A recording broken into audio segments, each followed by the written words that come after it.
sekolah paling angker di Indonesia, SMKN 3 Magelang. Peristiwa seram terjadi di SMKN 3 Magelang pada bulan Oktober tahun 2012 silam. Para siswa yang tadinya sedang tenang belajar tiba-tiba berteriak histeris dan kerasukan. Peristiwa ini berlangsung dalam sebulan dan akhirnya pihak sekolah pun menelpon paranormal. Penyebabnya pun terkuak bahwa ternyata pihak sekolah telah menggali lubang saluran udara di area sekolah yang dipercaya sebagai tanah kuburan. Peristiwa itu diyakini membuat makhluk tak kasat mata merasa terusik dan terganggu. SMA 5 Bandung. Salah satu yang paling terkenal adalah cerita tentang hantu Nancy yang suka menampakkan diri di jendela. Hantu Nancy sendiri adalah hantu seorang noni Belanda yang cantik. Ada yang mengatakan bahwa Nancy menghilangkan nyawanya sendiri akibat pelecehan yang menimpa dirinya. Tapi ada juga yang bilang kalau Nancy adalah korban mati kekerasan. Sekolah ini memiliki 3 jendela yang selalu terbuka setiap saat. Konon kabarnya jika kamu memutari bangunan sekolah ini sebanyak 3 kali, kamu bisa melihat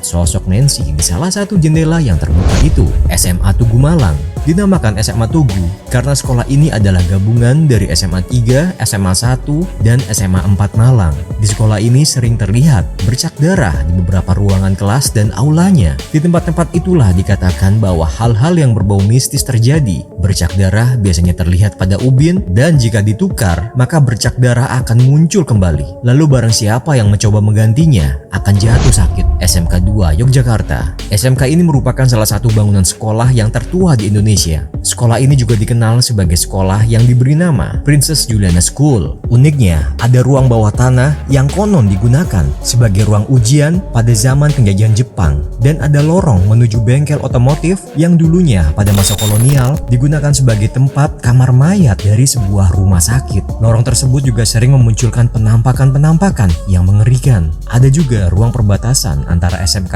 3 dan 2. Pemisah antara dua sekolah tersebut adalah tangga koridor. Di perbatasan tersebut banyak misteri yang tersimpan dan konon ada bangunan rumah besar. Jika seseorang memasuki area itu, maka dia tidak akan bisa keluar lagi untuk selamanya. Pada akhirnya area itu kini menjadi lokasi terlarang. SMKN 1 Kolaka sudah terkenal karena sering terjadi kesurupan pada siswa-siswanya. Pada tahun 2013 juga terjadi kesurupan massal pada puluhan siswa dan ceritanya pun sangat mengerikan. Suatu hari tiba-tiba puluhan siswa mengalami keanehan dengan berteriak, mengamuk, dan berkata kasar. Setelah terbukti sebelumnya di area sekolah telah dibangun gedung baru dan dipercaya sebagai bekas kuburan. Tidak hanya bangunan baru itu, menurut penduduk setempat sebenarnya seluruh bangunan sekolah memang dibangun di atas tanah kuburan. Wallahu a'lam bishawab.